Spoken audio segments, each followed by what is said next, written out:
As we learned earlier this morning, intersectoral partnerships, collaborations that include representatives from diverse sectors, can approach the challenges of development with a much expanded skill set.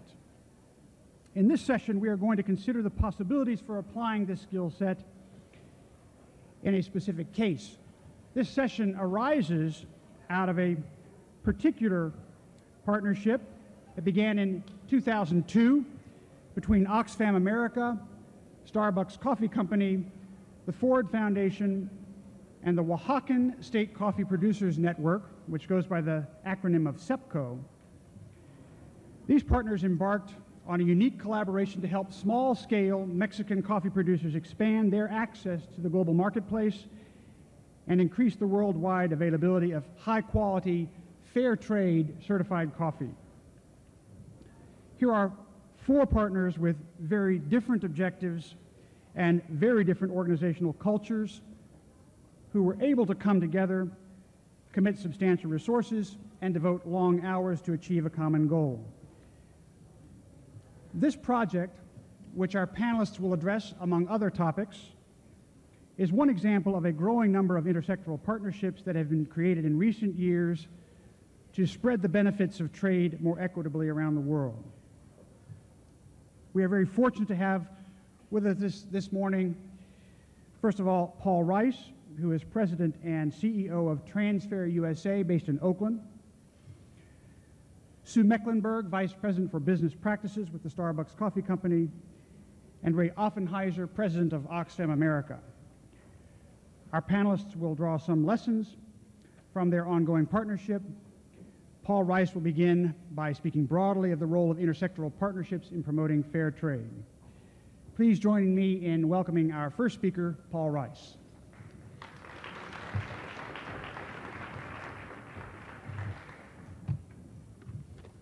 Good morning. Thank you, Stephen. Thank you all for giving me an opportunity to be here with you this morning and to share some thoughts about this issue of partnership and market linkage.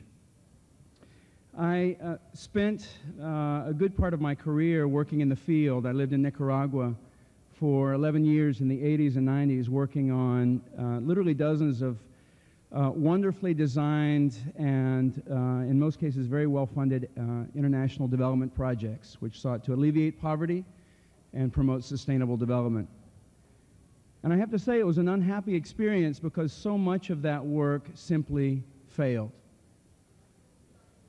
And the dominant paradigm that we have been working under perhaps since World War II, of trying to alleviate poverty through very well-intentioned projects going from north to south, I think itself has failed. Why has it failed? It's failed because we have neglected to build capacity in local communities to help people develop the capacity to solve their own problems. And I think it's because we've also neglected the market. We've thought more about production than we have about how to help people sell effectively what they produce. So therein lies the fair trade model as what I hope will be an interesting experiment and a source of new lessons for all of us in how we can address these 2 core issues of capacity building and market linkage.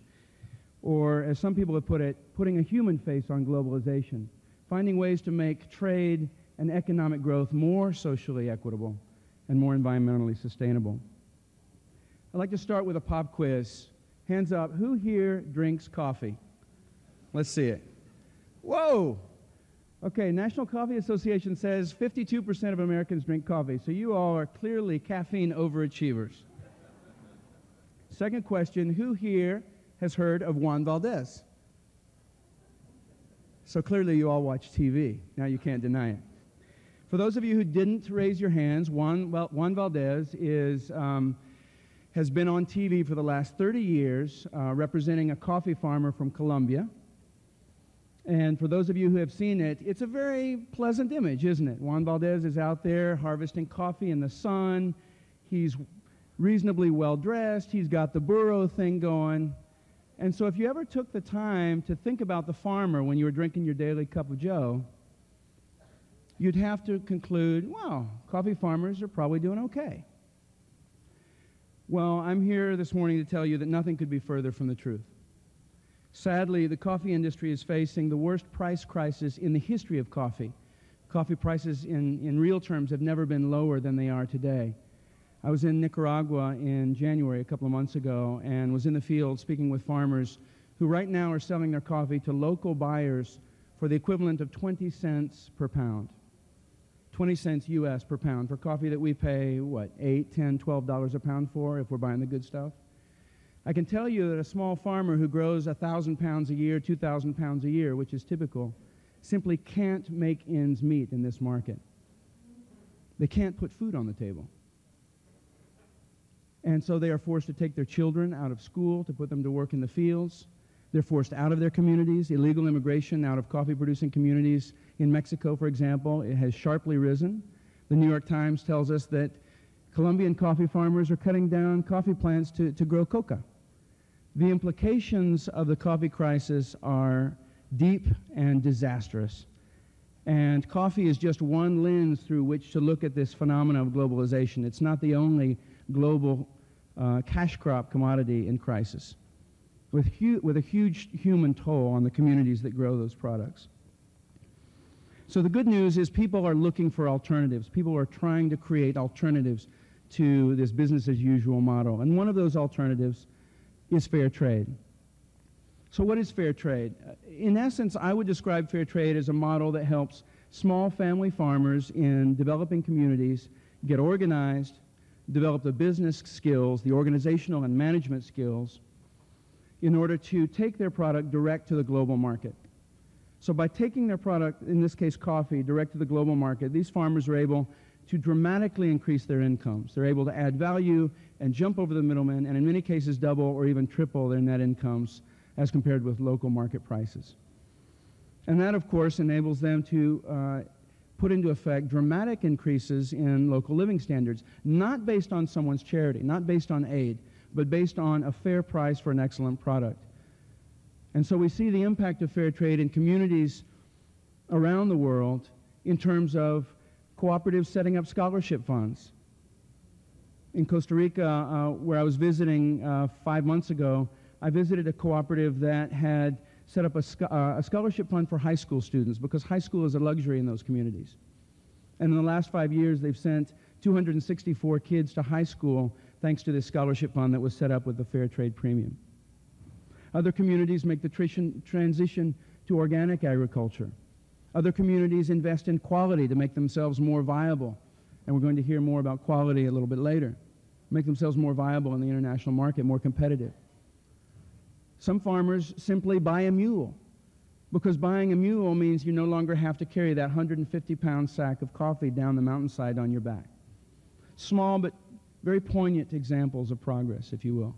And again, based on people's hard work and their efforts to form businesses and to plug into the market in a more equitable way.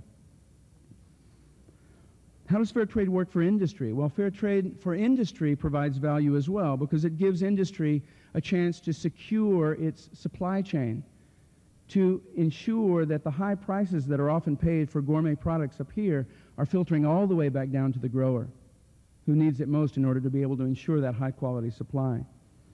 For many companies, fair trade has been a way to provide independent verification and credibility for their social missions, for corporate social responsibility. We know that discerning consumers are looking for independent verification, that when a company tells us they're trying to do the right thing, that in fact they are. How does fair trade work for consumers? There's a growing body of literature, and now a growing body of point-of-sales data, which suggests that consumers in this country are increasingly concerned about social and environmental issues, increasingly concerned about sustainability, and increasingly seeing their purchasing decisions as a legitimate way to express those values. And so they are buying organics, they are buying socially responsible products, they are buying things that are more healthy, not only for themselves, but for the planet. We see a rise in this category, and fair trade clearly speaks to that, and it speaks to that with a label, because the companies who sell fair trade products are able to put a fair trade certified label on that product if it meets those fair trade criteria, and that signals to the consumer that that product is fair. Bag of Starbucks fair trade coffee, there's the label on the front. So that speaks to another kind of aspect of the model, which is verification, and that's the role that the organization that I direct, Transfair, plays. We provide independent certification to companies. We track the product from the grower all the way through the chain. We verify that fair trade criteria have been met in terms of the price, in terms of access to credit, sustainable farming, and when those criteria are met, the product goes on the package. So what has the performance been, just briefly? How is it working? Globally, we're working now with over 1 million farmers in 40 different countries, not only in coffee, but in tea, and chocolate, and bananas, and over a dozen other products. Here in the United States, we launched the Fair Trade label 5 years ago, and in 5 years, we've seen dramatic growth and growing acceptance among both industry and consumers of this concept of fair trade and of the particular products. We're now working with over 300 coffee companies here in the United States. Last year, sales increased by 90%. We certified almost 19 million pounds of coffee as fair trade certified. We're in 18,000 retail outlets nationwide, and we've seen the progression of the concept go from the natural food segment to the specialty coffee segment and now mainstream. From Wild Oats to Starbucks to Dunkin' Donuts, which just announced last year that it was joining the effort and launching a whole line of fair trade espresso drinks. Yeah, that's worth clapping for. We hear from the industry and we see the numbers. Fair trade is working for companies.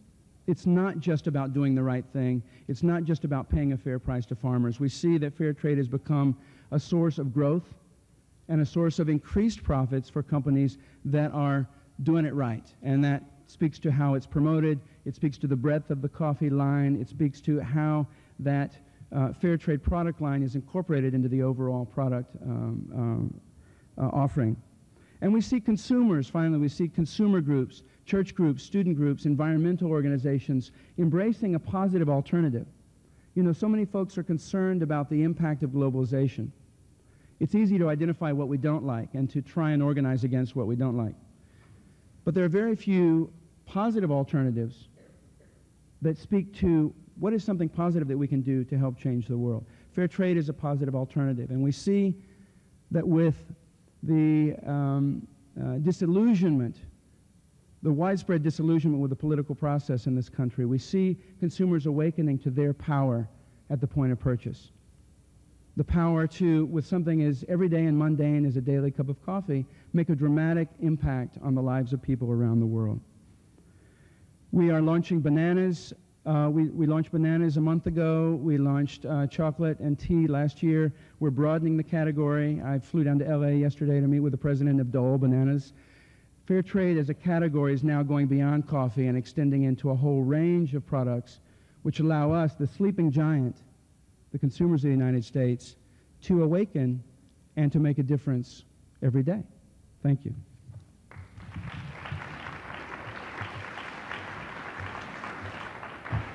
Thanks very much, Paul. We'll now hear from Ray Offensheiser of Oxfam America. Good morning. I'd like to thank the Forum for this opportunity to participate in this panel this morning. And I'm pleased to join colleagues from Starbucks and Transfair, Paul and Susan, on the panel.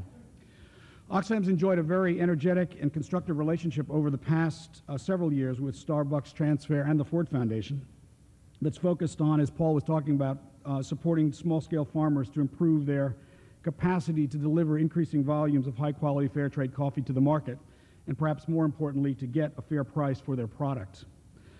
Our partnership, working together, has been built on a shared commitment to the principle of fair trade, which, as Paul has very effectively argued, offers the potential for linking small farmers to the market in a very positive and beneficial way. As background to our panel this morning, maybe I'd like to amplify a few of the facts that Paul has just given you. And it's important to understand that how far fair trade has come in the last 10 years. From literally no market 10 years ago, the Manchester Guardian has reported just this week that fair trade sales have this year passed $160 million in Great Britain alone and have now reached annual sales of $400 million for all of Europe. In the United Kingdom, fair trade food marketing has exploded into the mainstream, expanding in just 10 years from one brand of coffee to some 130 different food products covering the waterfront from juices to vegetables to wine to honey. Annual sales in the UK have been growing at 40 to 90% a year, and the growth in the US is picking up in a similar momentum. Perhaps most of all, the prices to farmers for fair trade coffee have increased fivefold. This is a phenomenal success story and demonstrates what can happen when the power of the market is tied to social values in a disciplined, intentional, and systematic way. What I'd like to address in my remarks this morning are not the mechanics of fair trade, but rather the lessons we as not-for-profits have been learning from the experiences of fair trade and how they're changing our ways of working and radically transforming our nonprofit business models. In my brief 10 minutes, I'd like to focus on three basic issues. First, what I'd like to call the emergent or new conversation. Second, the challenges that are being posed to us by work in this field in market-led development. And third, lessons and opportunities for the field of philanthropy that derive from this experience. As a means of framing my remarks, let me begin with the assertion that there has been a very stable and scripted conversation governing the relations between nonprofits and for-profits for some time. But today, that script or conversation is changing and evolving in dramatically new ways in response to both the positive stimulus of experiences like fair trade and the more problematic stimulus of a threat of negative branding arising from the process of globalization. Let's begin by sketching out the core elements of the traditional conversation and how it's changing. In the traditional conversation, each side, for-profits and not-for-profits, brings some very basic questions to the table. First, for the nonprofits, the core question is, how can business support my nonprofit mission? The most common answer, primarily with money, preferably unrestricted. For business, the core question has been, how can an association with nonprofits support the marketing and branding of my business? The most common answer, primarily through an appropriation or public identification with the altruistic values of the nonprofit. So what are the implicit goals of this conversation? Where does it lead? What expectations does it set? For nonprofits, business is seen in this relationship as primarily a source of philanthropic revenue to support the traditional activities of service delivery. For the for-profits, nonprofits offer the potential of low-cost access to virtuous branding. What have been the major outcomes of this conversation? Well, some monetary transfer in corporate philanthropy, albeit limited, some transfer of virtue to corporate brands, and perhaps the major positive outcome has been the emergence of cause-related marketing initiatives on a large scale, and we're about to see probably the biggest one in the world as the Olympics get underway. But despite this opening, there has been relatively limited success in harnessing the market to benefit the poor on a large scale. And the bottom line is that while providing some real benefit for individuals and families, many of these partnerships have not necessarily proven durable. One might say they suffered from mismatched expectations, an ideal recipe for a failed marriage. So the new conversation, let's turn to the new conversation. And what are some of the core questions being asked in the emerging relationships? Well, once the partners have gotten beyond the adversarial rhetoric and the problems of basic distrust to a place where a more civil conversation can begin for both for-profits and nonprofits, there tends to be a concentration on a narrower set of questions. How do we find mutual interest in our core missions? Is that even possible? How do we identify win-win outcomes that we can build upon? How do we do a deal, as Gordon Conway had said earlier? How do we find systemic market-based solutions to fundamental social problems? Is that a pipe dream or something we can pursue together? The goals for engaging in this conversation at all are substantially different than in the traditional conversation. For nonprofits, it's not about the money or philanthropy. It's about supply chains and the business models and about deals.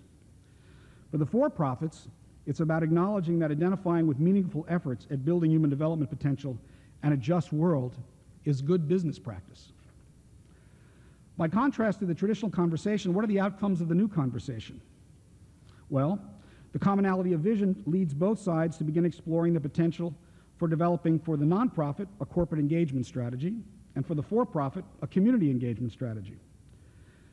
There may not be a full-blown partnership at the outset, but the relationship may be more about dialogue and exchange as both parties or various parties feel their way along. There may be little or no philanthropic transaction at the heart of the relationship. Money and branding don't overshadow or color the relation. Hence, it is first and foremost about principles, values, and finding some common goals. When successful, these kinds of intersectoral relationships may lead to a major change in business practices that represents substantial benefits for real people and the environment, like the case of fair trade coffee, or improved mining practices, access to HIV/AIDS drugs, etc. And with such positive changes, we often witness the emergence of an industry leader or standard setter, like a Starbucks or like a Home Depot, that provides the profitability of the new socially conscious business that proves the profitability of the new business proposition. In turn, the emergence of the industry leader provides a unique opportunity for nonprofits to support business in a positive, proactive manner through a variety of other public actions. The bottom line in the new conversation is that the marriage is more about an honest struggle to define mutually beneficial ends and set shared expectations. It may not be perfect, but then no marriage is. In this marriage, the partner's refrain is more appropriately, "Darling, I don't love you for your money. I love you for who you are and who you wish to become." So what are the major challenges to both sides who risk entering this new kind of conversation? First, engagement is the core focus. Having a clear notion of what engagement means at different stages of the relationship is critical to success. Second, money and co-branding are off the table, at least at the outset. A fact that actually has a liberating effect on both sides, clearing the air and allowing both sides to get beyond traditional behaviors. Third, getting to the table is very often the result of some public exposure or perceived brand risk. Enlightened business leaders have recognized that such challenges to brand are likely to be more rather than less common in the era of globalization. Fourth, early discussions may take both parties out of their comfort zone. Dialogue may be more about ethics and principles than about philanthropy and bottom lines. Fifth, building trust and confidence is the first and most constant hurdle. Myths and misperceptions often dominate the communications on both sides. They must be overcome. Sixth, it is essential to get beyond the broad critique, the blame game, to define a concrete problem and a set of mutually agreeable propositions that can be worked on together.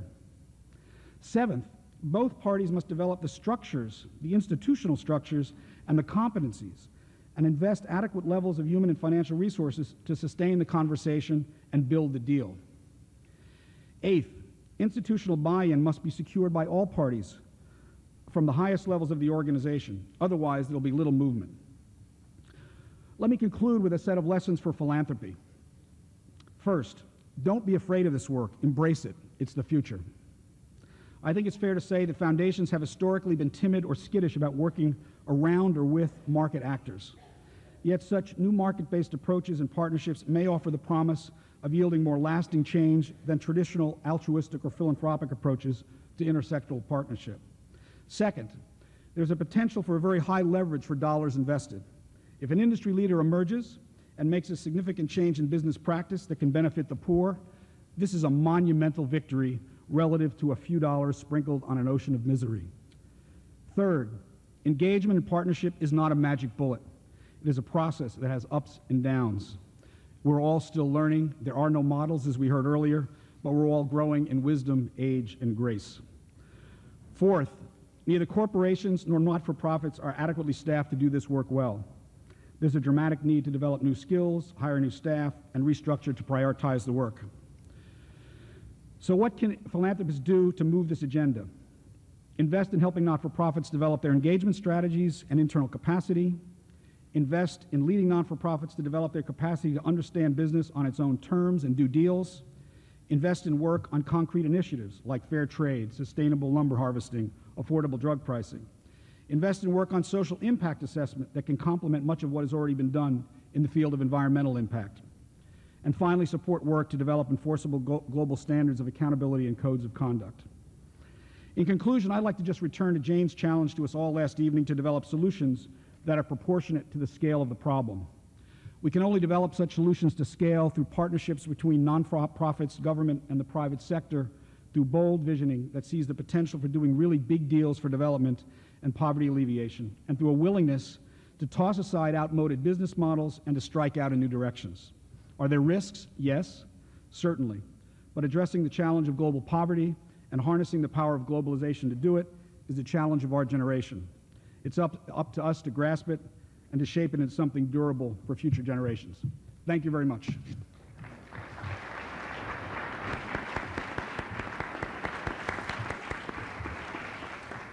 Thanks very much, Ray. Now we'll hear from Sue Mecklenburg, Vice President for Business Practices at Starbucks Coffee Company. Thank you. I'm pleased to be here today. I think I'm one of the few representatives of the marketplace, so I wore the yellow so that you could pick me out of the crowd. I've been with Starbucks since 1994. I was the first of the people who are now a member of 17-member social responsibility department. We deal with environmental affairs, community affairs, corporate giving, employee volunteer programs, our Starbucks Foundation, public policy, and business practices, which is the part that I deal with. And as part of my responsibilities, I create the partnerships where the company deals with NGOs in developing countries. And so I'm here to talk about how partnerships connect local communities to global market. And seeing that I'm a player, we are a player, our company, in the global marketplace, I think you don't have to look any further, as we've mentioned, than the coffee in your cup to see that we're not only a part of that connection, but we're one of the essential linkages. Starbucks has had a number of partnerships with NGOs. Our first one was in 1995, so we are not new players to this arena. And in fact, most of the people who work in our department actually come out of the NGO world, so we sort of have our own enclave within the company. And we're very attuned to many of the issues that you face because they're the issues that we face too every day. Our business model is built on really having products that come from developing countries, and there is no substitute for that. So we need to find solutions to ensure that we are all sustainable in this business. We deal with nonprofits, NGOs, because they really extend our reach to places where we either have no expertise or we have no people there. We don't know how to address those problems. We are very good at bringing product to market, delivering it to you in our one of our 7,500 stores in 33 countries. But we're not nearly as good as dealing with the issues around where those products came from, and that's where you can be very helpful and have been very helpful. So I want to talk a little bit about some of the products we have that relate to these particular issues. In 1998, Conservation International, and as it sounds, an international conservation organization, came to us and said, Starbucks, we'd like you to buy coffee that's grown in the shade of tropical forest where there's a lot of endangered biodiversity. And our response was, we don't buy coffee really from conservation organizations, but we're very intrigued with the idea that we had common interests. We have the same real estate interest in that a lot of coffee comes from these endangered places, and we had a common commitment to conservation. So we developed a partnership, and for us a partnership is a very concrete relationship defined in terms of goals, objectives, deliverables, timelines, financial distributions, shared work, responsibilities. We create a memorandum of understanding and lay all those things out before we enter into such a partnership. So we started this partnership in Chiapas, Mexico, and really intended to improve the livelihoods of the farmers there and also protect the environment. It has had an astounding success in terms of doing both of those things. But when I asked a farmer, you know, what did this project really mean to you? He said, well, I used to be hoping to send my son to grade school, and now I'm going to be able to send him to high school. And this is the story of this kind of partnership of working with smallholder farmers very directly. The partnership is widely viewed as a great success, and people often say, how were you able to deliver such results? Well, it's not a secret, really. It's that when you're trying to connect local communities to the global marketplace, if you have the global marketplace right there as a partner from day one, that has a much higher likelihood of happening. Several years ago, as Ray was mentioning, we began another partnership, and this one was based around similar issues of dealing with smallholder farmers, this time who were on the Fair Trade Registry. Starbucks was looking for sources of high-quality fair trade coffee. We were having some difficulty doing that and decided that we would look at the partnership model again to help us address this problem.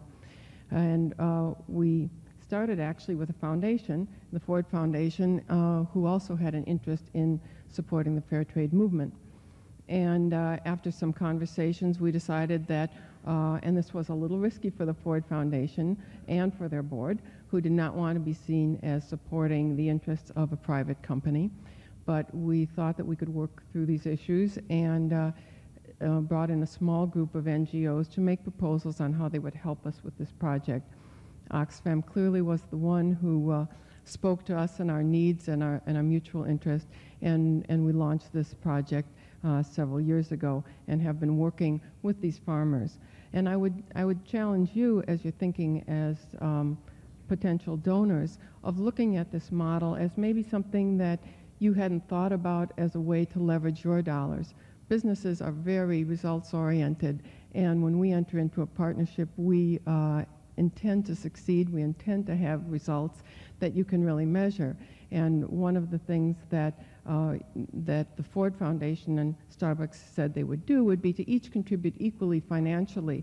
But the leverage for the Ford Foundation is that Starbucks is an active partner. We are on the ground. We are visiting farmers. We've got them up in Seattle. We are working in a very real way.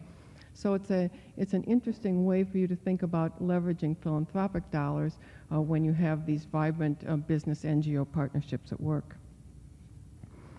As time went on, as Paul mentioned, over the last few years there's been a terrible coffee crisis in that the prices have fallen. And as Starbucks looked around for what they were going to be able to do with this, again, we came back to the partnership model. As wonderful as the projects are, whether it's on shade-grown coffees or fair trade coffees, and as great as certification systems are, neither of these models represented the kind of scale that a company of our size would need to address the problems of long-term sustainability for coffee farmers, whether they were smallholders or whether they were workers on large farms.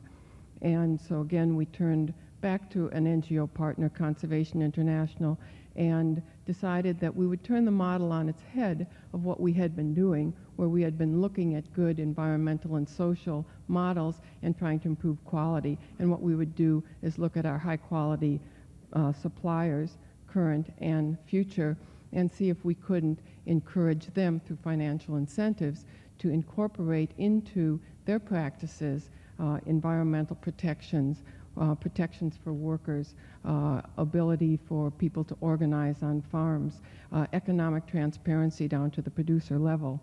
And we have created, with Conservation International and the assistance of a number of NGOs, sourcing guidelines where we are really leveraging our supply chain to ensure that the coffee we buy is not only high quality, but is tracking on environmental, social, and economic criteria. The results of this, we launched this 2 years ago as a pilot program and have been working on the ground with folks to get feedback with NGOs. Last week we had a stakeholder feedback session. Both Oxfam and Transfair were there to help us to see if we were on the right track with this, if our criteria were adequately addressing the needs and the concerns that they had.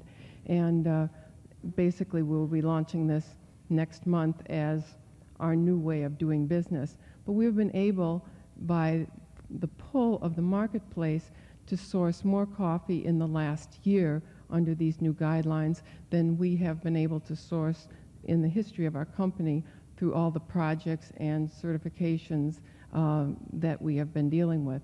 So we feel that this is a model that is going to enable us to move forward in a very scalable way. And our goal, of course, is that not only will coffee farmers be sustainable, but that our company will be sustainable. And we hope that this becomes the new gold standard for the industry as they seek to source coffee from around the world. Thank you.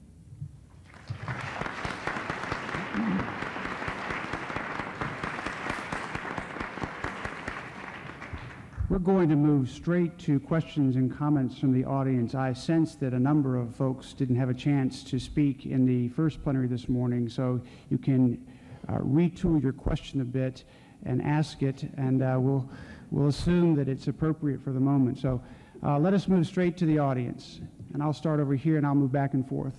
Yes. Thank you very much. Paul Vandevenner with Community Partners in Los Angeles, a community development and social entrepreneurship incubator and accelerator working mainly in Southern California, but also these days in Central and Eastern Europe.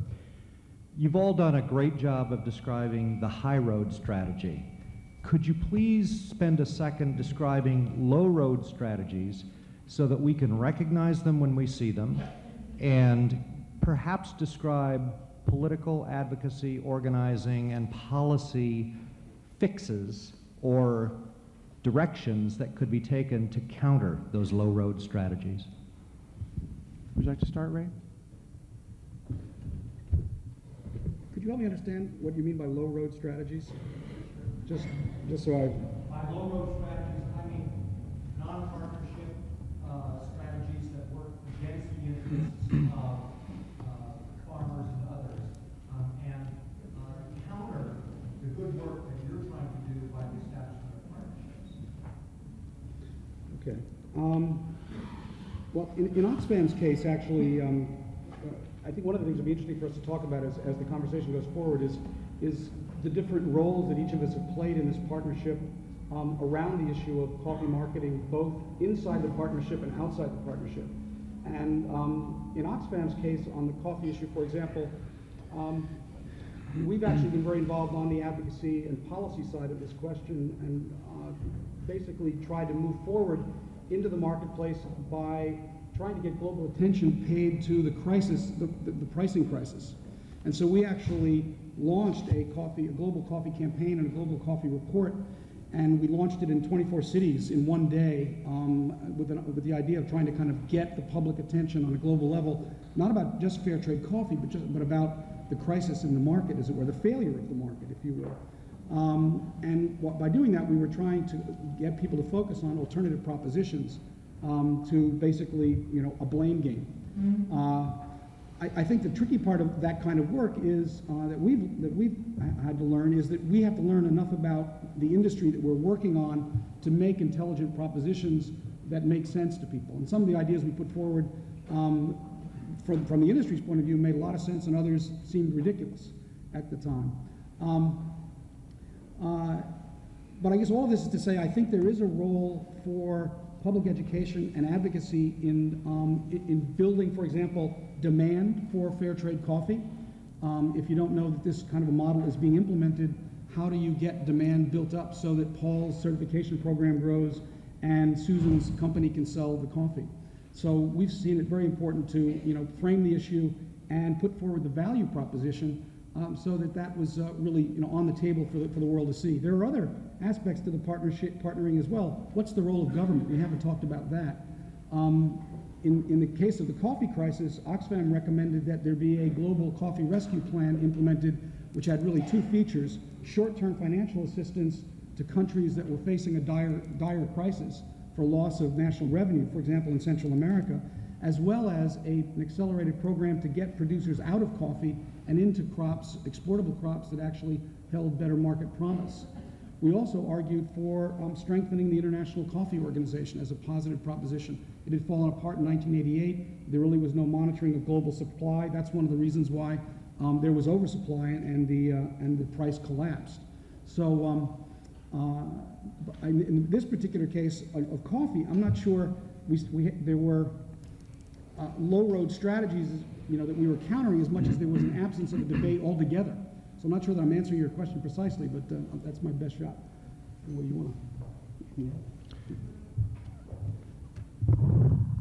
It's interesting, in the case of coffee, as the crisis has grown more severe, Many companies have experienced windfall profits because the cost of goods is lower, and therein lies a risk for the companies of appearing to be profiting at the expense of the growers, right? And that exposure is in the papers. And there's been a lot of coverage of the coffee crisis.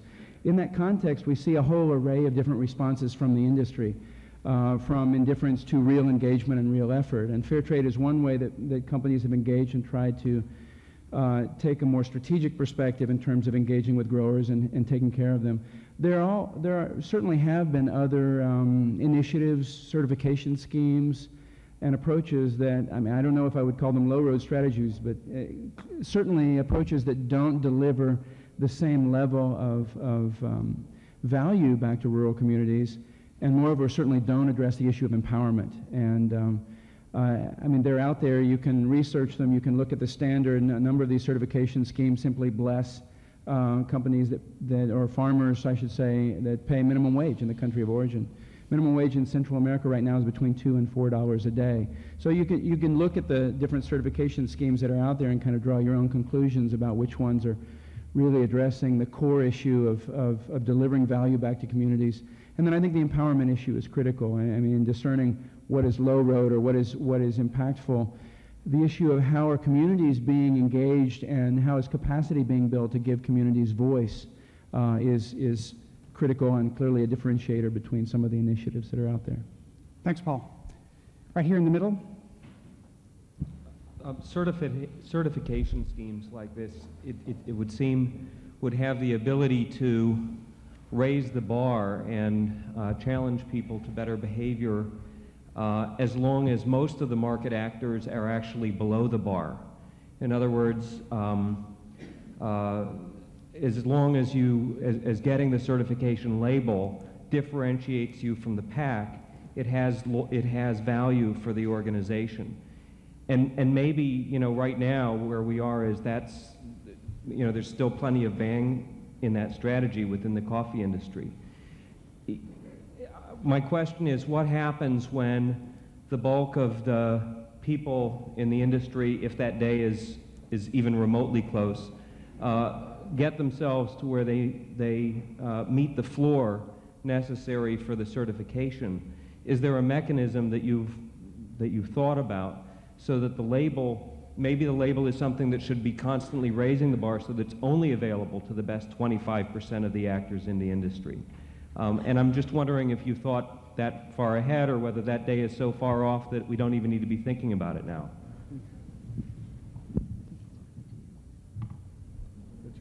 Well, that would be a nice problem to have, wouldn't it? If we look at the market potential for fair trade, we see that, for example, in Switzerland, fair trade bananas now represents 25% of market share, 7% of coffee.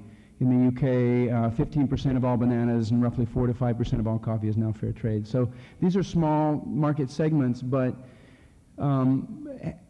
significant nonetheless. Here in the U.S., we're really just getting started with some of these commodities, but I think we can visualize a day when this bar is more widely recognized and more widely demanded by consumers, and it does become more of a norm. Maybe we should look at dolphin-safe tuna as a model, which initially was not very well known, didn't represent a huge portion of all tuna sales, then became very well known, and the government stepped in and actually mandated it. Of course, now it's been challenged under WTO rules, but maybe that is kind of the end game, as it were, around some of the certification initiatives that are in place, getting such widespread adoption that, in fact, it is mandated or there's a legislative component at the end of the day. But I do like your notion that maybe one role of certification models is to raise the bar over time, or to create a differentiation as a certain standard becomes more common and more mainstream, to create a differentiated set of certification goals that different companies can go for. I like that. I will assume that any panelist feels free to chime in and to supplement what the principal respondent has said, so feel free. We have a comment over here, and if you could please identify yourself, and if you have a particular panelist to whom you'd like to address your question, please let us know. I'm Adele Simmons, and for the purpose of this conversation, I'm a senior advisor to the World Economic Forum and chairman of the board of the Fair Labor Association, which is a multi-stakeholder group that deals with the apparel industry mainly. I have a low road and a high road question. I don't think, and my feeling is that private resources are best used where government and corporations are not going to provide the resources. How do you think private resources at this point should address the low road question of Walmart and ExxonMobil, which are the two biggest offenders in the environment and in labor practices overseas, at least in this country, and are huge corporations? And then what about the role of private resources in rewarding those companies and valuing those companies that have really turned around and changed, where the public opinion and the press and the media tend to still be labeling them as, quote, bad? Nike is a good example of that.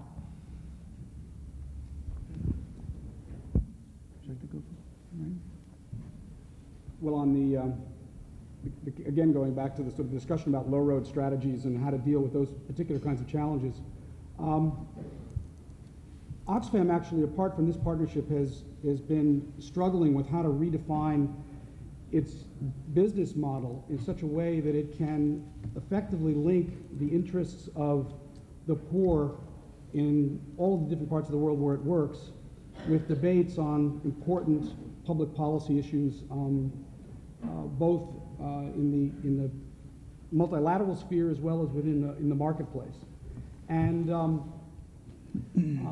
a lot of what we're trying to introduce into our business model is a capacity to campaign on a global level to raise important questions about ethical issues in the marketplace, and particularly large ethical dilemmas and moral questions that impact the livelihoods of people in the developing world. Now, we heard Jim Wolfensohn last night challenge us around the question of subsidies in agriculture, and you may have read the series in the New York Times, which has described the whole situation with cotton subsidies here in the United States, where you have 25,000 producers earning almost $4 billion a year in subsidies, who are basically dumping excess production all over the world market and basically keeping 12 countries in Africa effectively out of the marketplace. How do you deal with a question like that other than bringing it to the public's attention and raising the ethical question about, is that consistent with our free trade principles? With regard to a question like Walmart or Exxon, who are obviously not the market leaders, but perhaps the low road strategists, I guess our feeling is that we need to have a public discussion about the accountability of those corporations as global public citizens. In our view, corporations were set up initially as public trusts. They should have a certain amount of social responsibility in the marketplace and in the national economies where they operate. There are a variety of global standards, codes of conduct, norms, and so forth that are being developed in a variety of different fora around the world. What we lack, I fear, is accountability mechanisms to make those principles operational in the real world. And a lot of our NGOs are basically a lot of groups now are trying to use advocacy and campaigning, not necessarily just to beat up on the corporations, but to present the moral and ethical challenge that perhaps the labor practices of a Walmart present. And let the public decide, is that, where they want to spend their consumer dollar? Or do they have an option? And then flipping that over, what we're really after is market leadership. Because what we've observed is when we can get market leadership on labor standards, when we can get it on commodity pricing like fair trade and coffee, when we can get it on good practices in mining for environment and social development, if 3, 4, 5 companies begin to take on those principles and incorporate them into their business models, the industry starts to shift. So there's a mixture, I think, in our mind of work on trying to educate the public about the low-road strategies and business ethics and practices of principles of those who are resisting a human development approach, and those companies that are actually ready to move in that direction and ready to, in some sense, shape the globalization process in a way that will make it more equitable. Sue, how has the Starbucks coffee company dealt with this issue of positioning its brand in a positive public light? Well, I think that for Starbucks, it's not a matter of positioning. It's a matter of talking about who we are. And certainly the I don't know that the Walmart or Exxon models are particularly worrisome because, frankly, their stock price doesn't seem to have been punished the least bit by their actions. But certainly the Nikes of the world that's a very sobering lesson to watch that. Nike actually is doing a lot of things right now, and it's very difficult to regain lost reputation. For the company, I think the early lessons that we learned were that if you manage the company right, we do well, and the company obviously has done very well. But it all started out on a very personal basis with Howard Schultz, when he started the company, decided he was really going to treat employees right, and that was based on his own history, his growing up in federally subsidized housing projects and watching his dad have a series of low-end jobs and get hurt, be out of work, have no health insurance, and Howard deciding that if he had a company, he would run it differently, and when he started the company, made sure that everybody, even part-time people, had health insurance. That led to much lower turnover rates, and right now, it's significantly impacting people staying with the company. It leads to lower recruitment costs, lower training costs. But the early lessons we learned was that if you did things right for the people, the company flourished. And that has happened again and again. And so these things that we're doing on behalf of coffee farmers are excellent for the coffee farmers, but they're also tied to the long-term sustainability of the business. And if a company can understand that and make its business model such that everyone along the supply chain does well, then we can do well. And we have done well, and we are only hoping that this model that we're trying to create, which is a different kind of business model where you do take care of people and you do manage your resources well and you do manage your supply chain well, that this in fact can demonstrate that these do not need to be conflicting goals, but in fact are harmonious and self-supporting. And so we just we try not to look in the other boat. My daughter used to be a rower. We try to just keep watching what we're doing and stay on track and hope that this will be a sustainable model, but mindful of some of the things that have happened to other corporations. Question right in front here. Thank you.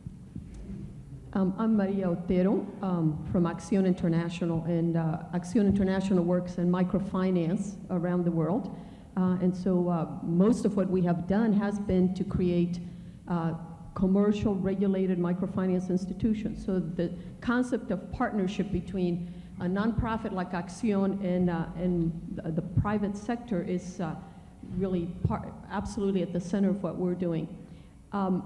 And so I think the partnerships that you're talking about are very important. One of the questions that I think is really behind what you're presenting, and it was really reflected in what Paul said at the beginning, was you are saying a dominant paradigm for doing development that prevails, and that is really the way in which most activity to try to improve the lives of the poor is taking place. From what you've said right now, is really, you are looking at a new paradigm. You're looking at a market-led paradigm that can bring other sources to bear and can change things. The question that I have is, are we ready to say that this is a new paradigm? And if so, what needs to be in place for it to be able to really take off? Not only from looking at the governments, but also looking at the institutions that are working on the ground. Certainly in our case, bringing the capital markets to bear as the source of capital to lend to poor people has been very central to our work and has put money out there in huge sums. But are we ready to say that this is the new paradigm? And what do you need to have in place? Do you need a verification outfit in every country? Like we need credit bureaus in every country? Do you need oversight of different sorts? And then the second part of that is, there is still quite a bit of resistance on the part of donors to look at the importance of a business model that involves the private sector.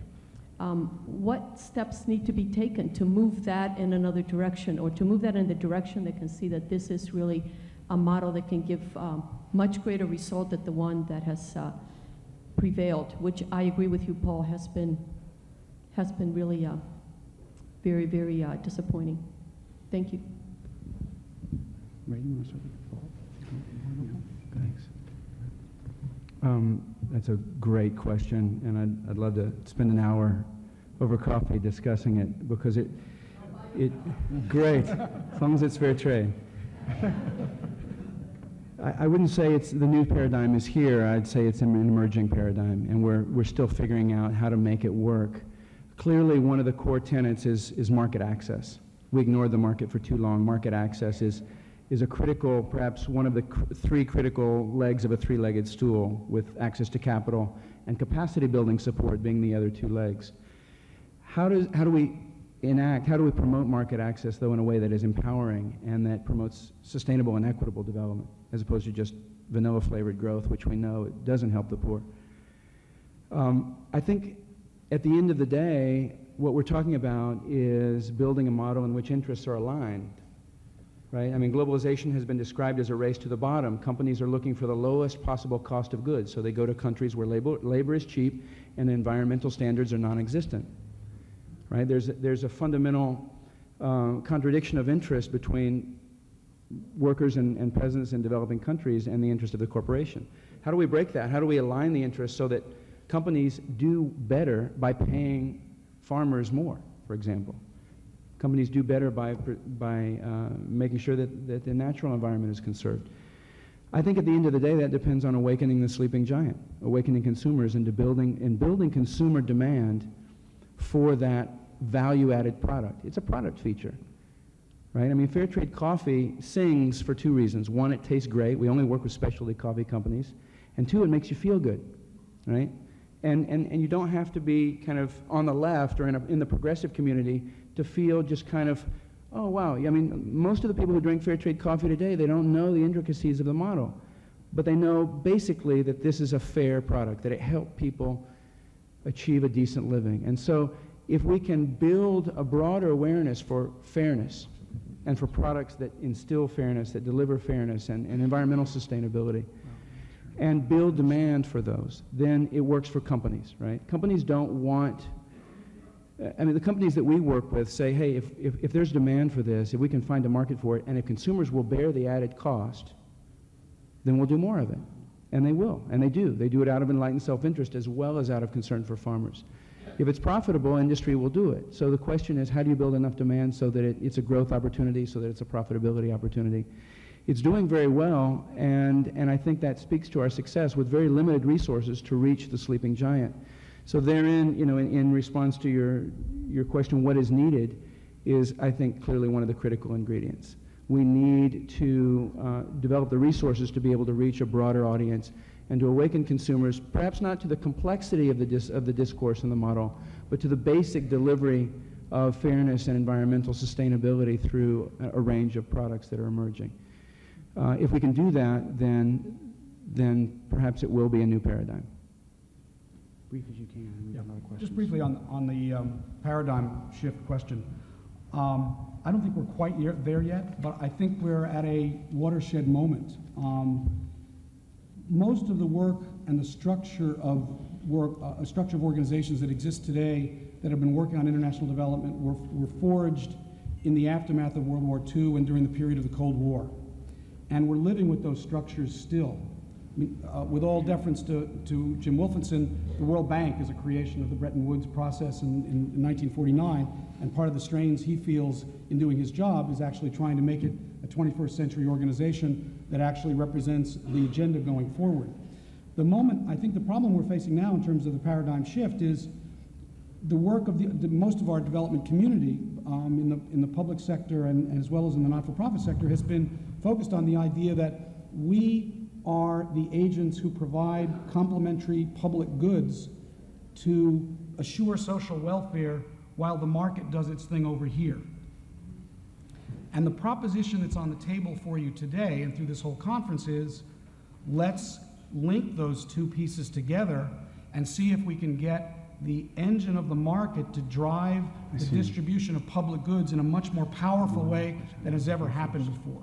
And that would be, in some sense, taming the process of globalization in a very positive and constructive way that has really not been imagined before. Now, why can we not, declare victory and move on? In order for this to happen, we have to create whole new institutions. What was done in very dramatic ways in the late 40s and early 50s and through the 60s was the creation of very charismatic and powerful and exciting institutions to drive the propositions of that era. We don't have those institutions yet. A lot of what Gordon Conway was, I think, trying to excite the audience earlier about this morning was new kinds of institutions that are public-private partnerships. But institutions require money, they require time, they require patience, and they require the kind of intersectoral partnerships that we're talking about. In order to succeed in all of this, we need a few things to move this game forward. We need the institutions. We also need solid normative structures to move this agenda forward. Some of them in the form of codes of conduct, maybe some also enforceable normative constructs. We need certification processes and accountability mechanisms that actually see that these codes of conducts and norms are actually being implemented. We need strong programs of technical assistance in marketing and deal making and so forth to governments, particularly developing country governments. And we need capacity building in the not-for-profit sector to be able to do the deals with Starbucks and other companies that are ready to do deals and have those kinds of conversations. And we need the corporations to adjust themselves internally so that we're not necessarily talking to the marketing department, but we're talking to the corporate human development department. That would be a shift within the corporate world that I think we see happening, but there's still a ways to go. So I think we're at an early, important moment. The other message I think Jim Wolfensohn left us with, which I think is very, very important, is the new paradigm could be overshadowed by an obsessive concern for security. And the critical message I think he was trying to convey is we have an opportunity to define American engagement in the world that is humane, that is generous, that is market-led, but is not led by a military metaphor. And that really is I think was a very powerful message you left us with last night. I think the paradigm, if it's driven, in large measure by a security concern and not by a human development concern, we will have kind of gone off the rails. We have time for only one last question, I'm sorry to say, and this person over here on the left had her hand up. Thank you. Thank you, and I want to thank the panel for giving us a chance to think about one subject in depth for a long period of time. It's really great. But I'm also going to take advantage of your offer to let us bring up a question we didn't get a chance to ask previously. But I'm going to ask it of your table, and that is, I think Gordon Conway talked about another partner that we haven't talked very much about, and that is the beneficiary community itself.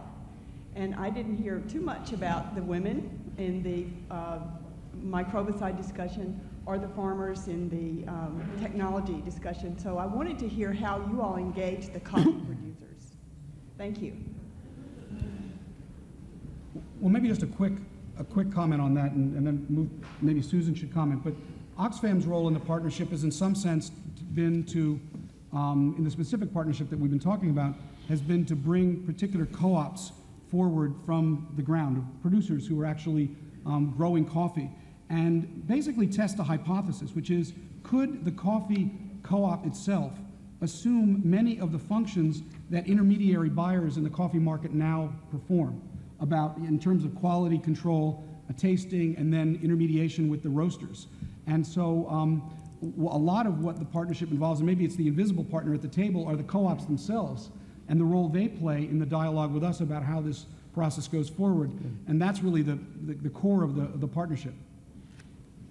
Yes, we didn't talk about the partnership details at all, but I mean, basically we are putting in each $250,000 into this partnership and providing really, trying to build capacity so that the producers in this co-op, and this is a large co-op, 16,000 members, so that they not only can compete in the high quality market no matter how they're selling their coffee, but that also that they have the responsibility to then transmit this information to other co-ops and become really trainers for the other farmers in in Mexico. So we're not only trying to, we did some capital improvements like building cupping labs and electronic sorters, those kinds of things so that they could really improve quality, but also to improve their capacity to learn and to teach. And this is, I think, an important lesson.